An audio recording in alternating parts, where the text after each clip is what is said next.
अब हम उपहार इस पाठ को आगे बढ़ाते हैं।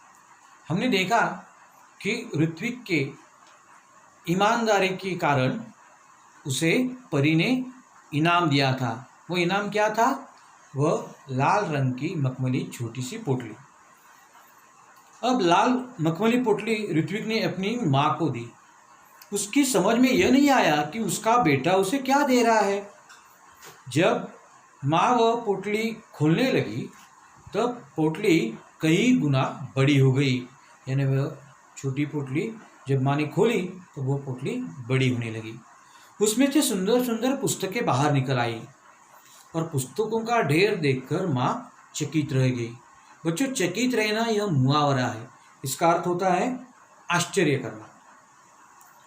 अब माँ के पूछने पर ऋत्विक ने सब कुछ बता दिया। माँ ने पूछा कि ये क्या है, ये कैसी पोटली है? तब ऋत्विक ने सारी बात बता दी। अब ऋत्विक ने मित्रों के लिए अपनी बहन कृतिका की सहायता से पुस्तकालय खोला।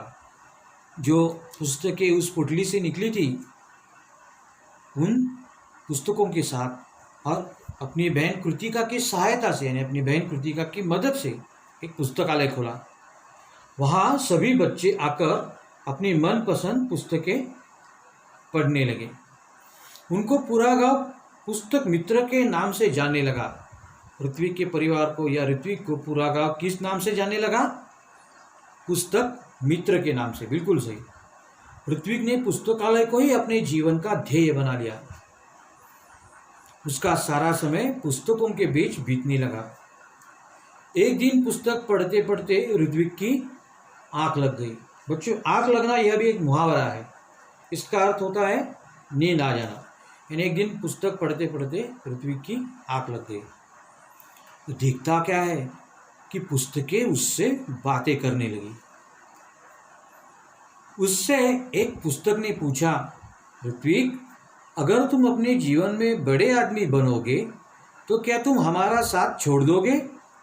हमें भूल जाओगे? देखो, वो किताब पढ़ रहा था और पढ़ते पढ़ते उसकी आंख लग गई और देखता क्या है कि पुस्तकें उससे बातें करने लगी।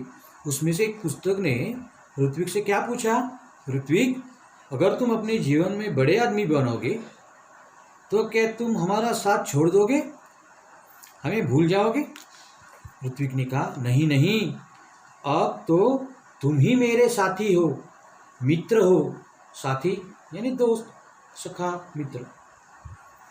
तभी किसी ने दरवाजे की घंटी बजाई और उसकी नींद टूट गई। और जागने पर देर तक सोचता रहा कि आगे चलकर वह बड़ा सा पुस्तक भंडार खोलेगा।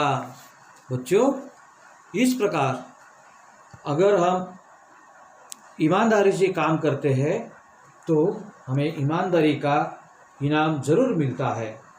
परी ने जैसे समझाया था कि ईमानदार व्यक्ति के जीवन में किसी वस्तु की कमी नहीं होती।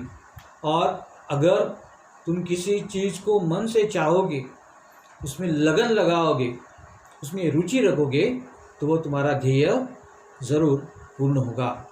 इस प्रकार यह पाठ हम यहाँ पर ख़त्म करते हैं। बच्चों, तुम्हें करना क्या है? शब्द वाटिका में जो नए शब्द और शब्दार्थ दिए हैं वे लिखने हैं अपनी कॉपी में, और जो मुहावरे दिए हैं वे लिखकर, उनका अर्थ लिखकर उन मुहावरों का अपने वाक्य में प्रयोग करना है। धन्यवाद।